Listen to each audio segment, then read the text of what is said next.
할렐루야.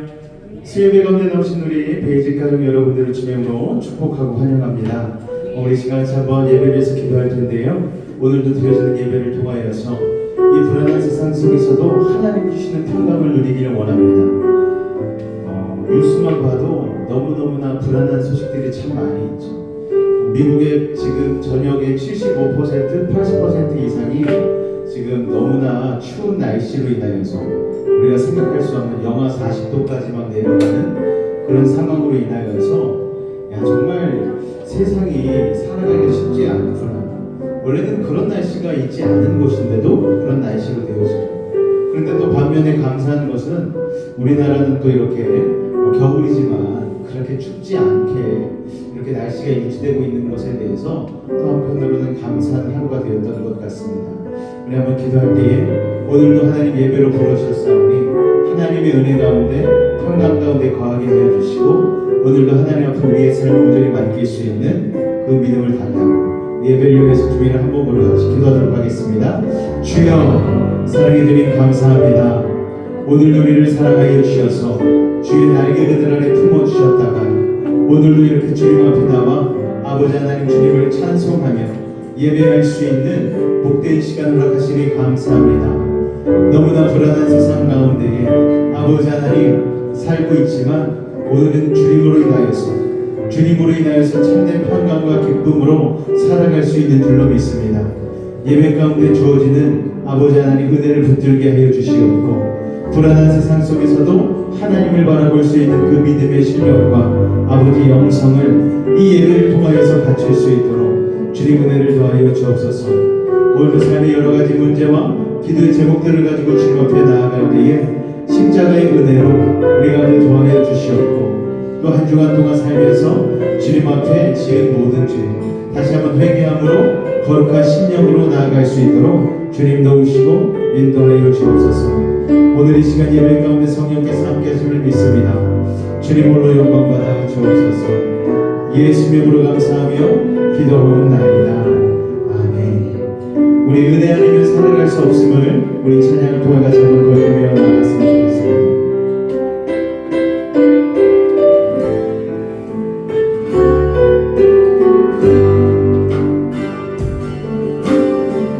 어둠 속 헤매이던 내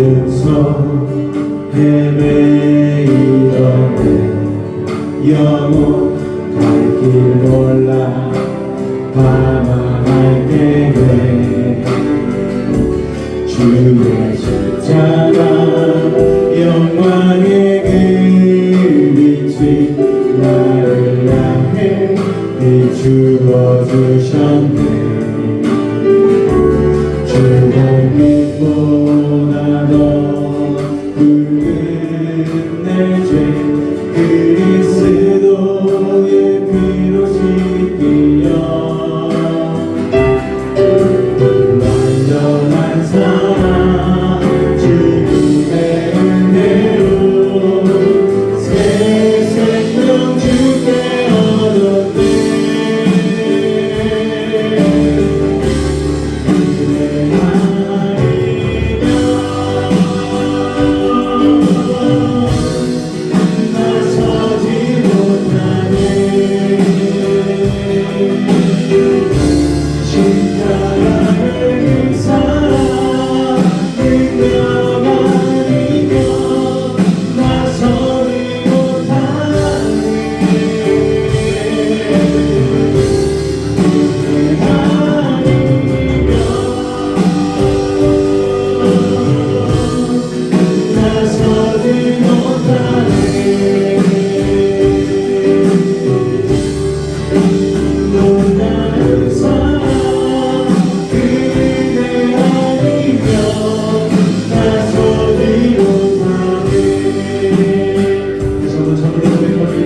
어둠 속 헤매이던 영혼 갈 길 몰라 방황할 때에 주의 십자가 영광의 그 빛이 나를 향해 비추어 주셨네.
Thank you.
십자가의 그 사랑 능력 아니면 나서지 못하네. 은혜 아니면 나서지 못하네.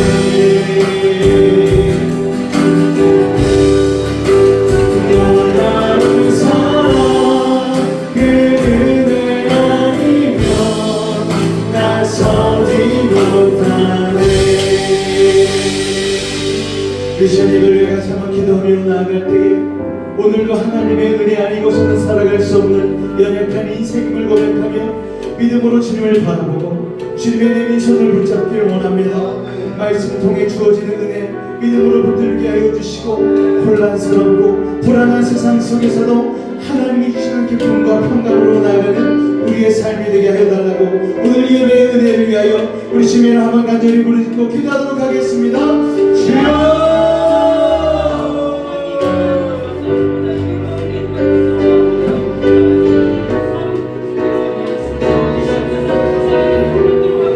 사랑해 주님 감사합니다. 오늘 우리를 사랑해 주셔서 주 앞에 믿음으로 나와 하나님 주님을 예배하며 하나님의 은혜 가운데 거할 수 있도록 아버지 허락해 주시니 감사를 드립니다. 오늘 온전히 우리의 삶을 주님 앞에 내어 맡깁니다. 삶이 여러 가지 힘들고 어려운 일들도 아버지 주님 앞에 기도하며 나아갑니다. 예배를 통하여 주는 은혜를 붙들고 불안한 세상 속에서도 기쁨과 평안을 누리는 믿음의 삶을 살아내기를 원합니다. 연약한 우리를 붙들어 주시옵소서. 불안하고 두려움이 떠는 우리의 마음 가운데에 하나님의 승리의 마음을, 담대한 마음을, 용기의 마음을 더하여 주시옵소서. 주께서 오늘도 우리와 함께 하심을 믿습니다. 주님 홀로 영광받아 주옵소서. 예수님으로 감사하며 기도하옵나이다. 아멘. 사도신경으로 우리의 신앙을 주님 앞에 고백하도록 하겠습니다. 나는 전능하신 아버지 하나님 천지의 창조주를 믿습니다. 나는 그의 유일하신 아들 우리 주 예수 그리스도를 믿습니다. 그는 성령으로 잉태되어 동정녀 마리아에게서 나시고 본디오 빌라도에게 고난을 받아 십자가에 못 박혀 죽으시고 장사된 지 사흘 만에 죽은 자 가운데서 다시 살아나셨으며 하늘에 오르시어 전능하신 아버지 하나님 우편에 앉아 계시다가 거기로부터 살아있는 자와 죽은 자를 심판하러 오십니다. 나는 성령을 믿으며 거룩한 공교회와 성도의 교제와 죄를 용서받는 것과 몸의 부활과 영생을 믿습니다. 아멘. 할렐루야. 우리 앞뒤자 여러분 인사하실 때 오늘도 참 잘 오셨습니다. 서로 인사하도록 하겠습니다. 할렐루야. 오늘도 만나서 참으로 반갑습니다. 세상이 너무나 불안하고 위기 가운데 있는데 그래도 우리 가족들은 이렇게 평안한 모습으로 만날 수 있게 해주신 하나님의 은혜에 다시 한번 감사를 드립니다. 오늘 말씀 다 같이 한번 볼 텐데요. 우리 이사야서 58장 13절에서 14절까지의 말씀을 보도록 하겠습니다. 이사야서 58장 13절에서 14절까지의 말씀입니다.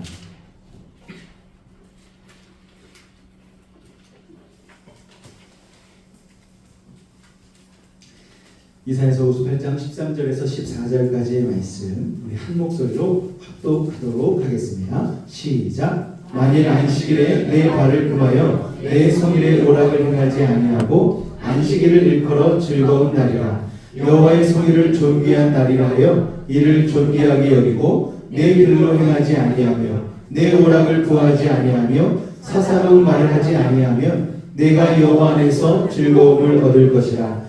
내가 너를 땅의 높은 곳에 올리고 내 조상 야곱의 기업으로 기르리라. 여호와의 입의 말씀이니라. 아멘. 할렐루야. 지난 수요일에 이어서 주일에 대한 내용 두 번째 시간으로 같이 말씀의 은혜 나누기를 원합니다. 하나님이 모든 것을 창조하신 이후에 가장 먼저 만드신 제도가 어떤 제도인지 아십니까, 여러분? 바로 이 안식일 제도입니다. 하나님이 몸소 시범을 먼저 보여주셨죠. 6일째까지 모든 세상 만물과 그리고 우리 사람을 사랑으로 창조하여 주시고 그리고 나서 하나님도 일곱째 되는 날에 쉬셨어요. 그렇게 또 안식일을 만드시고 또 우리에게도 동일하게 쉬라고 명령을 하였습니다.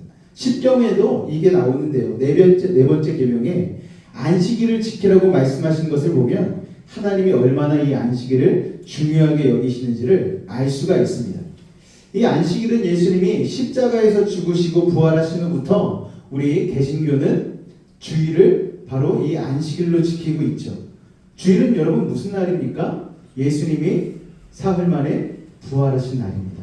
그래서 우리가 이 주일을 지킬 때에 이 부활의 정신과 그리고 하나님께서 쉬라고 하신 그 안식의 의미를 다 생각하면서 이 우리는 주일을 지킬 필요가 있는 것이죠.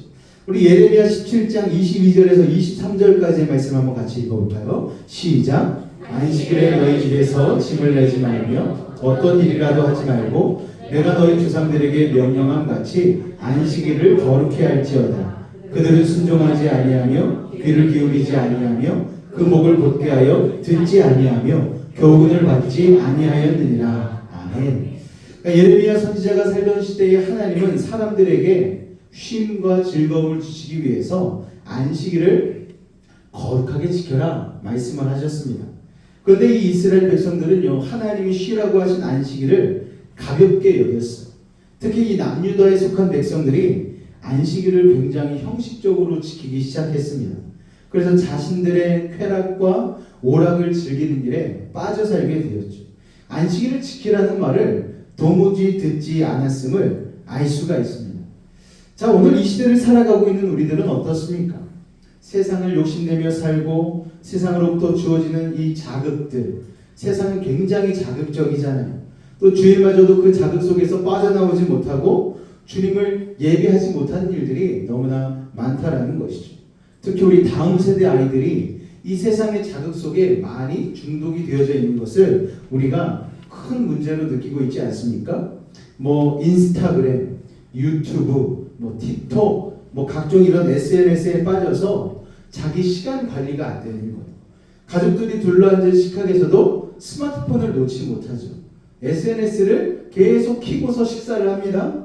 식당에 가보면 이제 3, 4살 먹은 아이들이 익숙한 모습 중에 하나가 무엇인가 하면은 손에 스마트폰을 들고 있는 거예요. 이제 엄마 아버지가 육아로부터 조금 해방되기 위해서 아이에게는 스마트폰을 맡겨놓고 본인들은 이렇게 식사를 하는데 아이가 조금이라도 땡깡을 부리면은 그냥 주저하지 않고 스마트폰을 아이의 손에 쥐어주는 거예요. 그런데 참 신기한 게 이 스마트폰은 굉장히 직관적으로 만들어져 있잖아요. 예전에 화면을 누르면 화면이 움직인다는 생각을 누가 했습니까? 그런데 직관적으로 눈에 보이는 화면에 손가락을 대고 움직이니까 화면이 움직이고 또 2번을 누르면은 이게 프로그램 안으로 들어가고 영상이 보여지고 만화가 보여지고 그렇다 보니까 이 아이가 이 재미에 그냥 푹 빠지게 되는 것이죠. 내가 누르는 대로 움직이고 영상이 틀어지고 음악이 나오고 하는 것에서 이 아이가 그만 도파민 중독에 빠져버리고 만다라는 거예요. 그래서 이 도파민 중독에 빠지면 어떤 문제가 발생하느냐? 원래 시각적으로 귀로 들어오는 자극들이 뒤쪽에 있는 뇌로 이동을 해서 여기에서 생각이 어느 정도 정리가 된 이후에 앞쪽으로 옮겨와서 행동을 하고 판단을 해야 되는데 도파민에 중독되면은 뒤로까지 뇌의 정보가 가지를 않는다고 합니다. 그냥 앞에서 이 전두엽에서 곧바로 처리를 해버리기 때문에 아이들이 생각이 사고가 정지가 되어지고 종합적으로 이 상황을 판단해서 행동을 할 수 있는 일들이 극히 적어지게 된다는 것이죠. 그러니까 아이들이 굉장히 자극적인 것에 익숙하다 보니 생각하기 싫어하고 그 다음에 여러 가지 조용히 잠잠히 있는 것에 대해서 굉장히 불편하게 되는 것이죠. 교회 안의 아이들이라고 여러분 다르지 않습니다. 토요일 밤늦게까지 또 심지어는 주일 새벽까지 SNS에 빠져 잠들지 못하고 있다가 예배 시간에 조는 경우가 부지기수 아닙니까? 어른들이라고 나는 어린이가 괜찮겠지. 아니요 여러분. 각종 가짜 뉴스가 얼마나 요새 판을 칩니까? 그러니까 이 영상에 빠져서 분별하지 못하고 잘못된 길로 한번 들어서게 되어지면은 요새는 이제 뭐 유튜브나 이런 데 알고리즘이 있어가지고 보는 영상만 그냥 한 곳만 계속 파는 거예요. 그러다 보면 계속 그 영상만 거기에서 뜨게 되어짐으로 인하여서 잘못된 길로 들어섰어도 전혀 알아채지 못하고 그냥 중독되어 버리는 경우가 참 많다라는 것이죠. 학생들의 경우 조사를 해봤더니 상위 5% 안에 드는 아이들은요, 스마트폰을 거의 사용하지 않는다고 합니다. 그 아이들은 일부러 투지폰을 쓰거나 이렇게 열어서 통화를 하는 그런 폴더폰을 쓴다고 하거든요. 그런 아이들이 대부분 왜 스마트폰을 내려놓기를 결정을 했느냐, 중3에서 고1로 넘어오면서 본인들이 스마트폰에 중독된 걸 아는 거예요. 그런데 자신의 미래를 생각하고 내가 미래에 무엇을 해야 될 꿈을 꾸기 시작하면서 과감하게 스마트폰을 내려놓고 그냥 통화만 간단히 할 수 있는, 연락만 할 수 있는 기능만 사용함으로써 집중하겠다라는 것이죠. 내가 공부에 집중하겠다. 학업에 집중하겠다. 내가 앞으로 미래에 할 일을 위하여서 내 지금의 시간을 투자해서 열심을 다해 살아보겠다라고 결단한 아이들이 5%밖에 안 된다라는 거예요. 근데 그 아이들이 스마트폰을 내려놓으니까 길이 열리잖아요. 공부에 집중하게 되어지고 미래를 향해서 시간을 투자할 수 있게 되는 것입니다. 우리 여기 이제 다음 세대 아이들이 앉아 있는데 여러분은 어떠세요? 스마트폰 좀 중독해서 자유하십니까? 예, 아마 자유하다라는 얘기 하시지 못할 거예요. 어른들도 마찬가지 아닙니까? 스마트폰에 영상이 막 올라오다 보면은 나도 모르게 1시간이 후딱 가버려요. 기도하려고 앉으면 온 세계를 다 돌고 돌아왔는데도 5분밖에 안 지났어. 스마트폰을 보면 1시간이 후딱 지나 있고. 그러니까 어떤 목사님이 이런 얘기를 하시는 거예요. 우리가 스마트폰을 들여다보는 것처럼 성경책을 읽는다면 우리의 삶은 한 달 만에 놀랍도록 변화를 일으킬 것입니다. 와, 이 말을 듣는데 충격이더라고요. 진짜 그렇다. 내가 하루에 스마트폰, 요새 보통 아이들 스마트폰 보는 시간이 하루에 5시간 본대요. 여러분, 하루에 5시간 성경 보면은 어떤 삶의 변화가 일어날까요? 우리가 이제 매일 30분 정도 성경을 5장씩 읽지 않습니까? 하루에 5장씩만 읽어도 우리의 삶이 절제가 되어지고 좀 더 하나님이 원하시는 방향으로 살려고 우리의 삶이 막 꿈틀대잖아요. 하나님이 꿈꾸게 하시잖아요. 그런데 하루에 30분도 아니고 5시간씩 우리가 성경책을 읽는다고 생각해 보십시오. 여러분. 그러면 하나님께서 우리의 삶을 주의 길로, 주님의 뜻대로 인도하실 줄 믿으시기 바랍니다. 그러니까 이게 무엇에 대한 경각심을 가지고 있게 하는 것입니까? 세상의 자극에 길들여진 우리가 다시 하나님의 말씀으로 돌아가야 한다라는 얘기를 이 목사님께서 돌려서 하신 것이죠.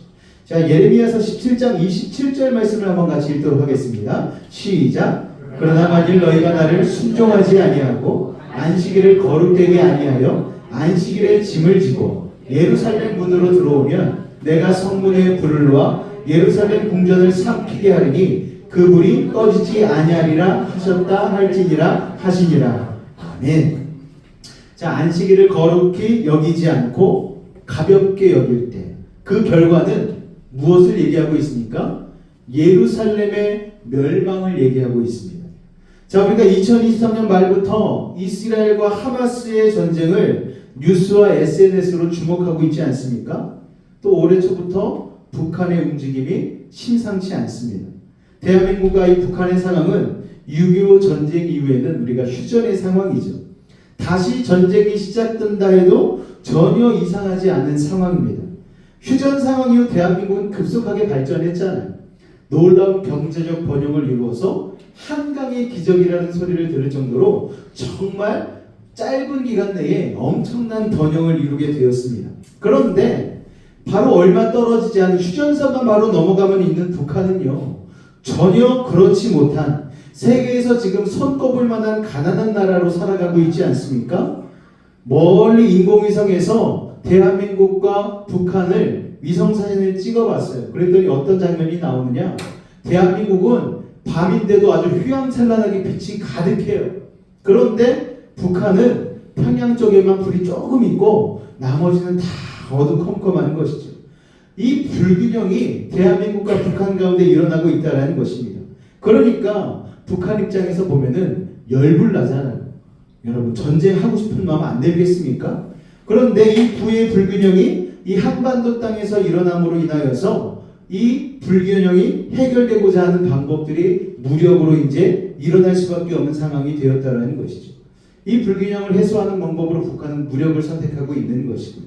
며칠 전에 뉴스에 멋지게 미사일이 올라가는 장면이 딱 방송이 되더라고요. 극초음속 미사일 발사에 북한이 성공을 했습니다. 여러분, 이 미사일 특징은요, 엄청 빠르다는 거예요. 초음속, 우리가 초음속 비행기라고 하지 않습니까? 음속보다, 그러니까 소리보다 빠른 거죠. 그런데 이 극초음속 미사일은 소리보다 그냥 몇 배 빠른 게 아니고 몇십 배 빠른 거예요. 게다가 더 무서운 것은 뭐냐면은 타격 지점에서 요격을 하려고 패트리어트 미사일을 쏘거나 여러 가지 지대공 미사일을 쐈는데도 이게 회피 기동을 한다는 거예요. 빠르기도 엄청 빠른데 무사히게 날아올 때에 막 움직여 버리니까 요격하기가 거의 불가능에 가깝다라는 이 무기, 이게 북한 땅에서 발사가 되어져서 성공을 했다고 합니다. 여러분, 그러니까 방어용 미사일이 무용지물이 된다는 것이죠. 세계에서 가장 위험한 지역이 바로 이 한반도가 되어졌고, 미국의 군사 전문가들은 바로 이 한반도에서 가장 1950년대 이후에 전쟁의 위기가 심각한 상황이다라고 이야기를 하고 있습니다. 그런데 우리가 이거에 겁을 집어먹어가지고 우리 오늘 첫째 딸이 우리 그 배낭 싸야 되는 거 아니냐고 피난 배낭을 우리가 싸야 되는데 본인이 인터넷으로 알아봤대요. 배낭 하나에 8만 원이래요. 물도 들고 라디오도 들고 이런 게 8만 원이래요. 근데 여러분, 그거 산다고 그게 뭔 소용이 있겠습니까? 여수는 남쪽이라서 그래도 좀 괜찮다고 혹시나 여러분 생각하고 계십니까?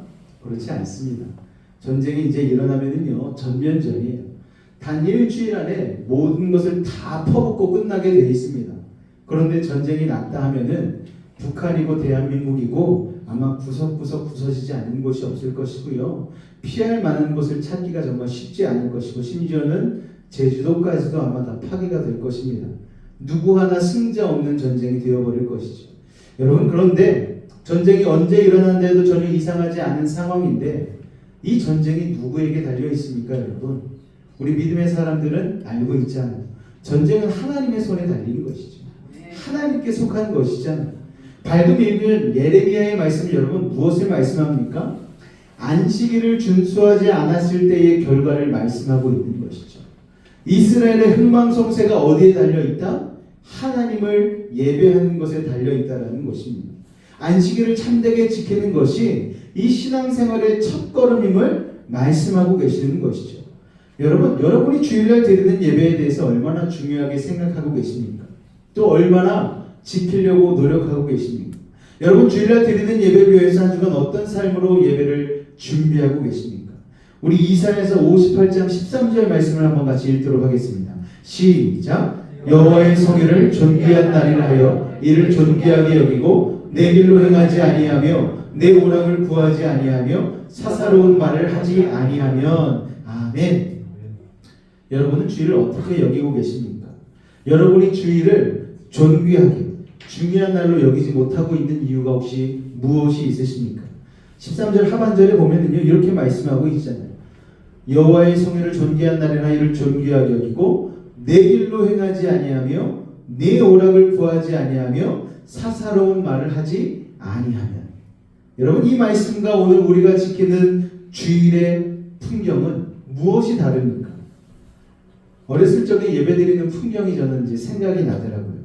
예전에는 주일날 가기 전에 새 옷 사면은 평일에 안 입고 꼭 주일날 먼저 개시를 했던 것이 기억이 납니다. 깨끗한 옷을 곱게 차려입고 예배드리러 갔죠.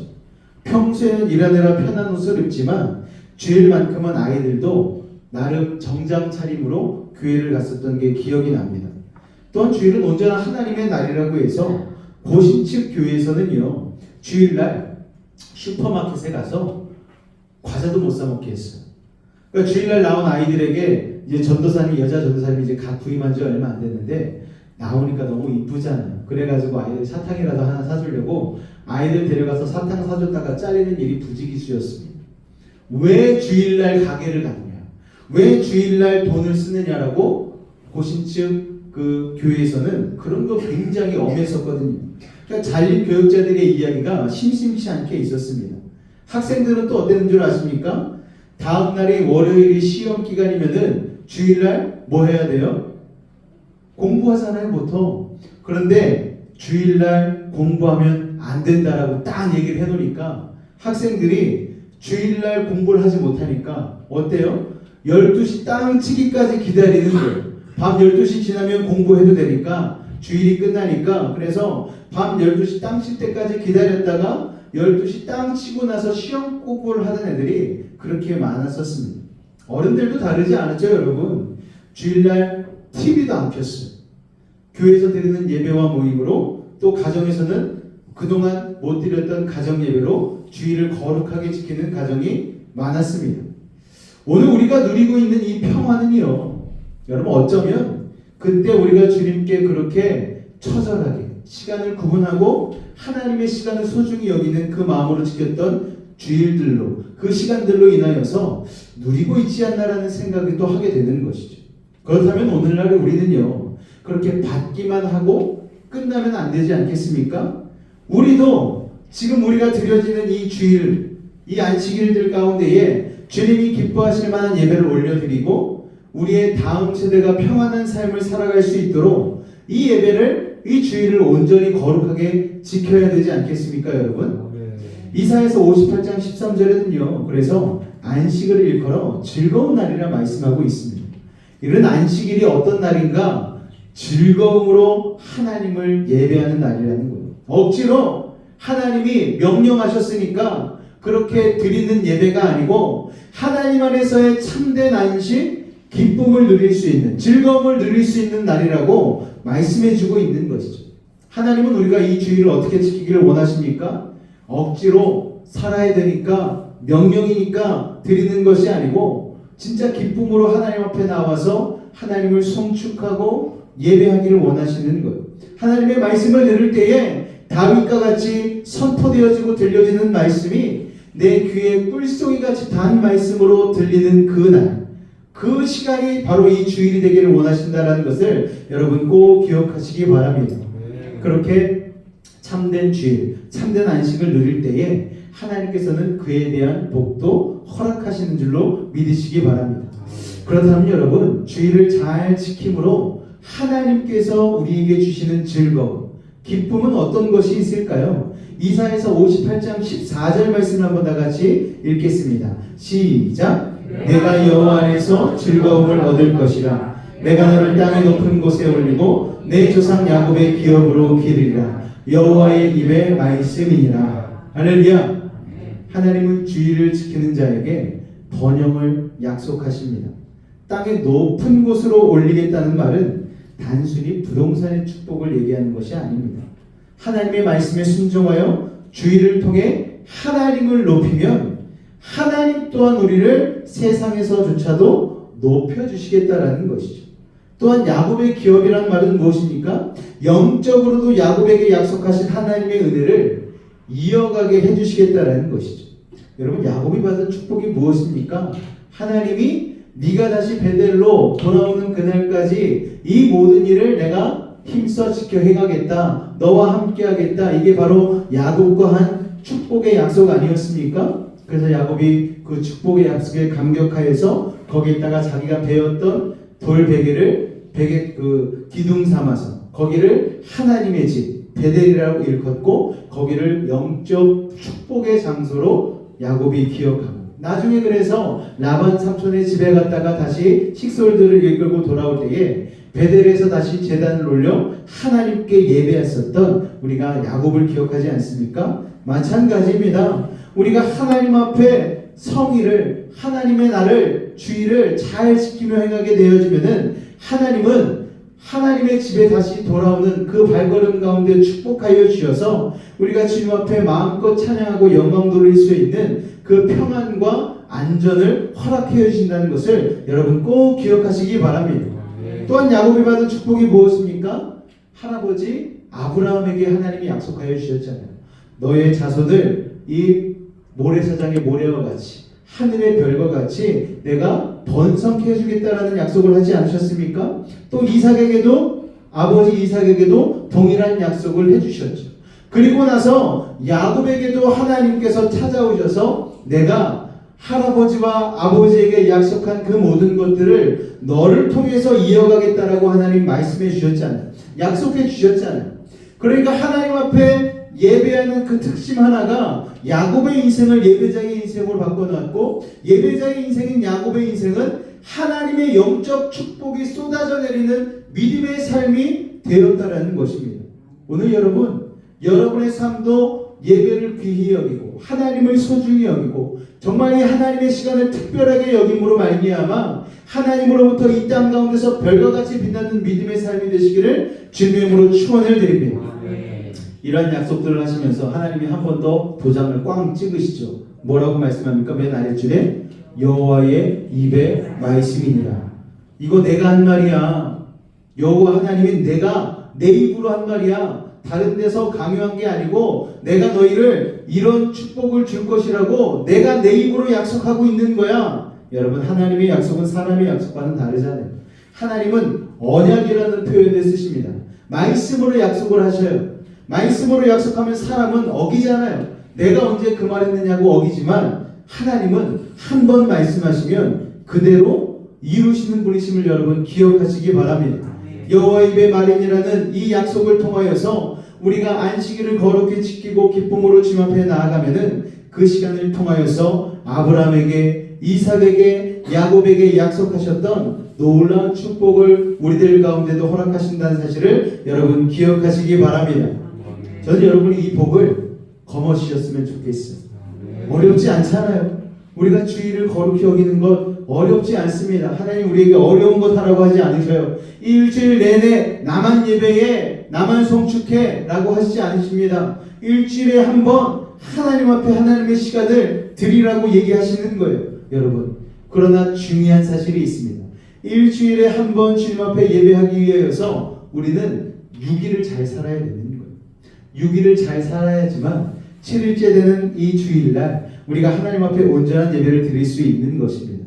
그래서 정말 믿음 있는 사람은 예배와 삶이 분리되지 않는 것이죠. 삶이 예배고 예배가 곧 삶인 삶을 살아가는 것입니다.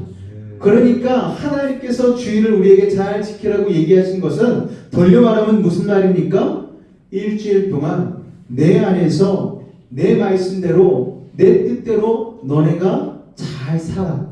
그리고 나서 주일날 와서 나에게 찬양해, 송축해, 경배해. 그것을 우리에게 말씀하시고 계시는 것입니다. 여러분, 여호와의 입의 말씀으로 약속하신 그 축복의 은혜들을 누리길 원하십니까? 그렇다면 여러분, 하나님 앞에 예배를 회복하시기 바랍니다. 우리는 예배 공동체로 모였잖아요. 우리는 일을 하는 공동체가 아닙니다.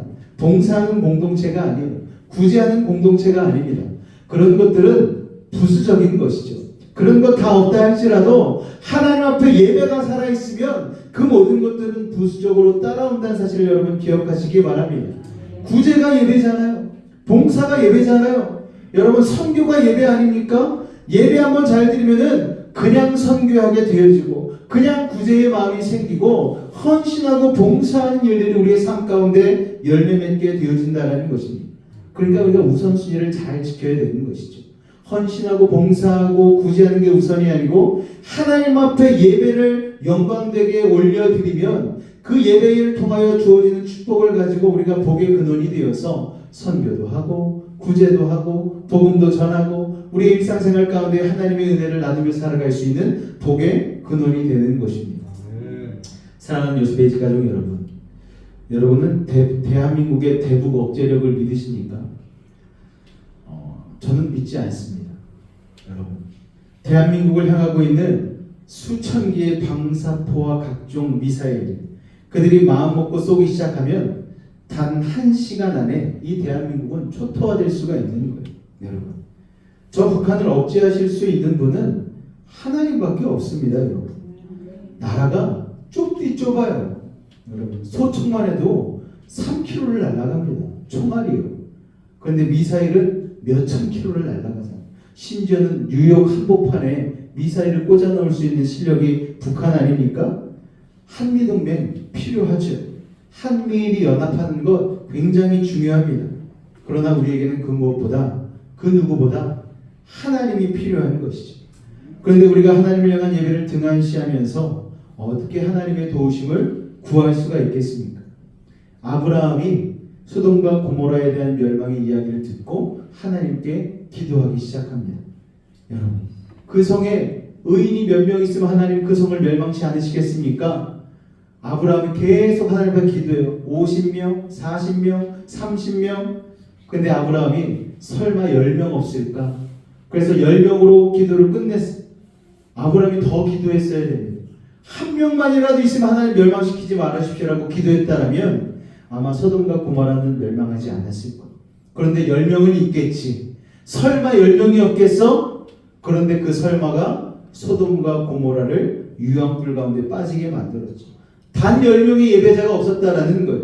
그렇게 물질로 풍요하고 문화적으로 그 당시에 엄청난 영향력을 발휘했던 그 소돔과 고모라가 단 10명의 예배자가 없어서 무너지고 말았습니다. 여러분, 대한민국이 소돔과 고모라의 차이점이 뭐가 있는 줄 아십니까? 딱 하나 있어요. 아직 멸망하지 않았다는 것. 소돔과 고모라보다 더 악한 일들이 이 땅 가운데서 자행되어지고 있습니다.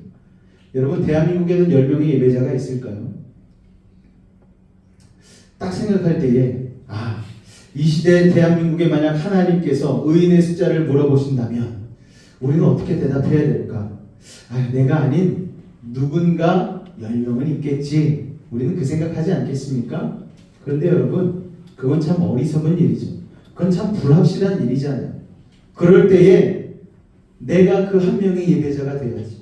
내가 그 한 명의 의인이 돼야 되겠다라고 생각을 하고 내가 먼저 하나님 앞에 엎드리면은 하나님은 우리가 의인의 자격이 없을지라도 엎드린 우리를 모시고서 이 땅 대한민국을 구원해 줄 줄로 여러분 믿으시기 바랍니다.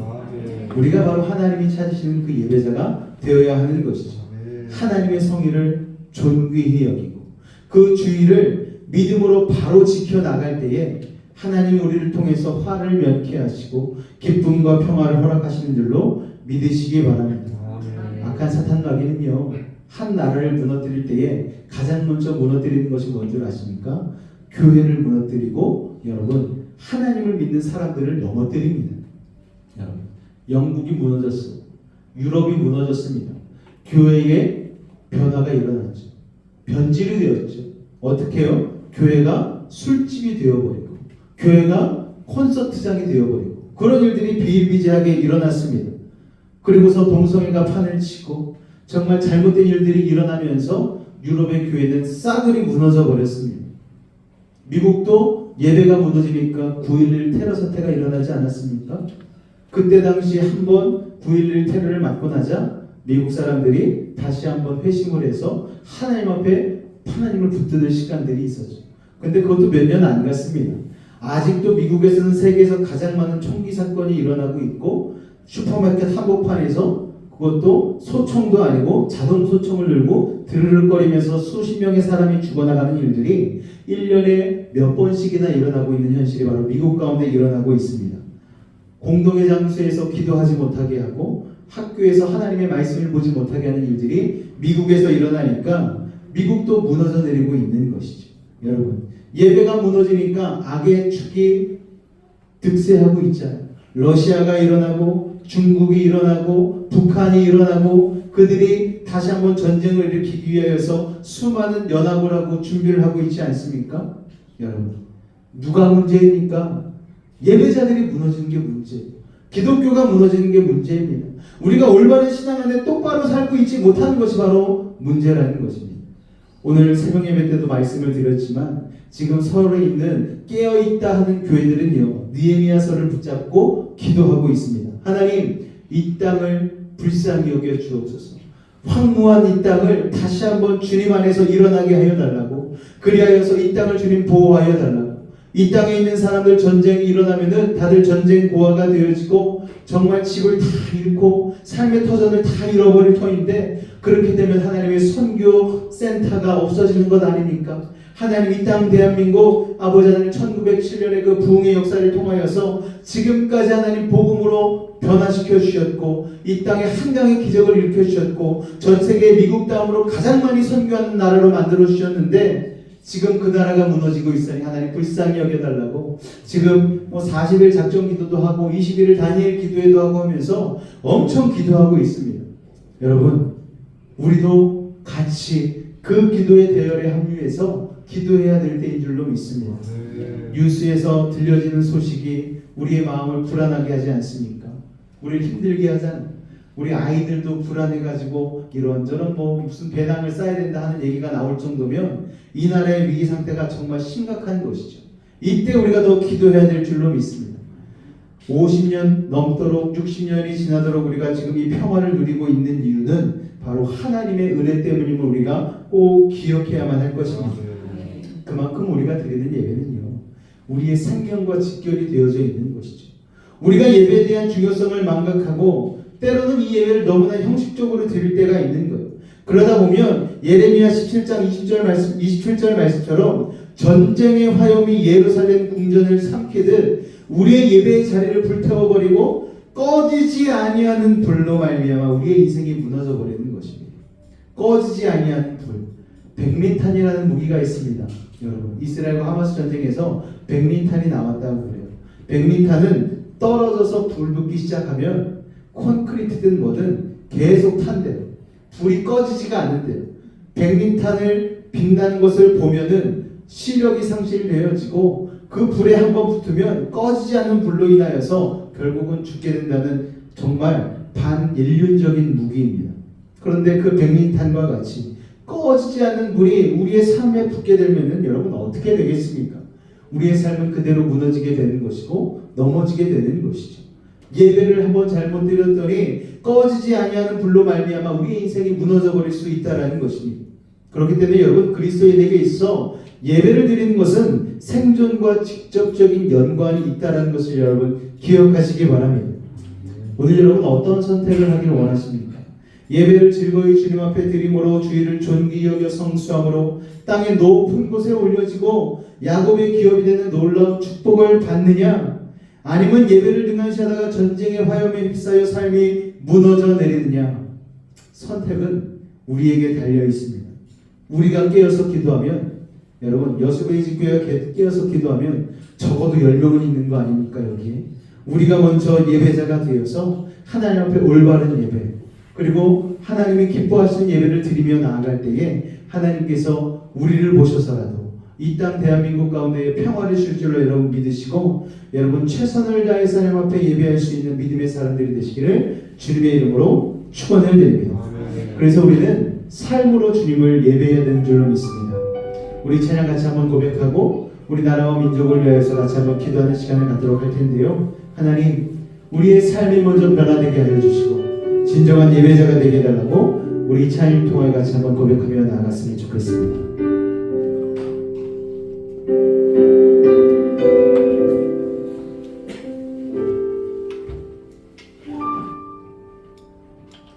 세상의 부와 세상의 명예, 세상 자랑 모두 내려놓고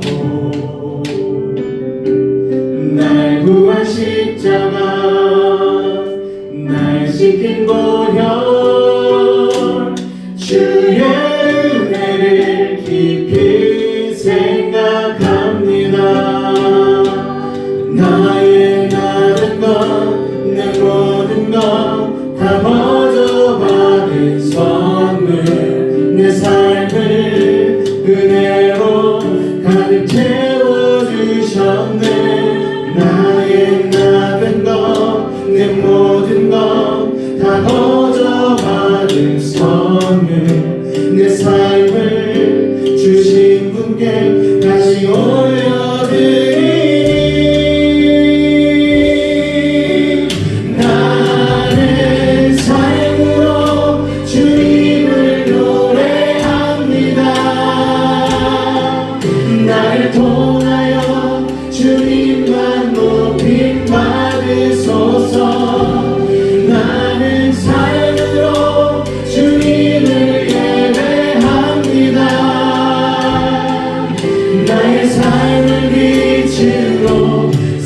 사용하소서.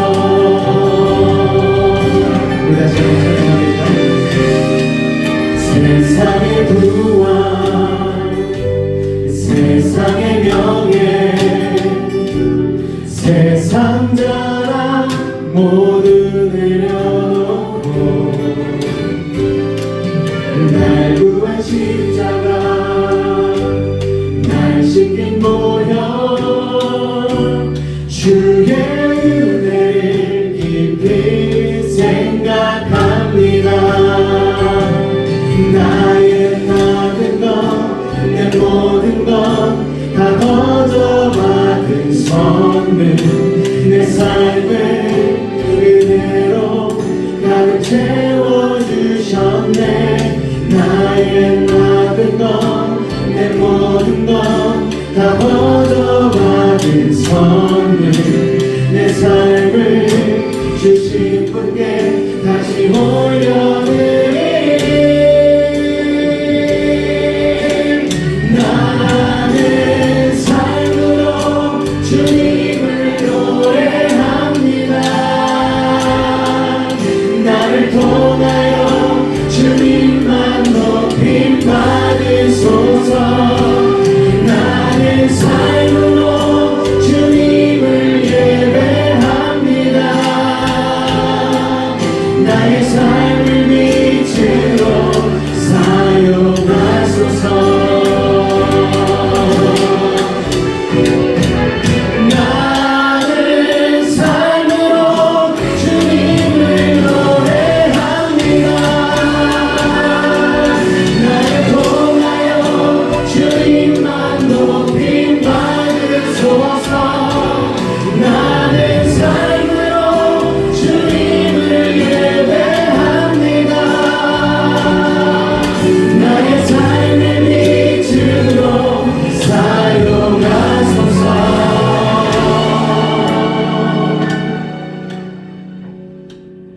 나의 삶을 빛으로 사용하소서.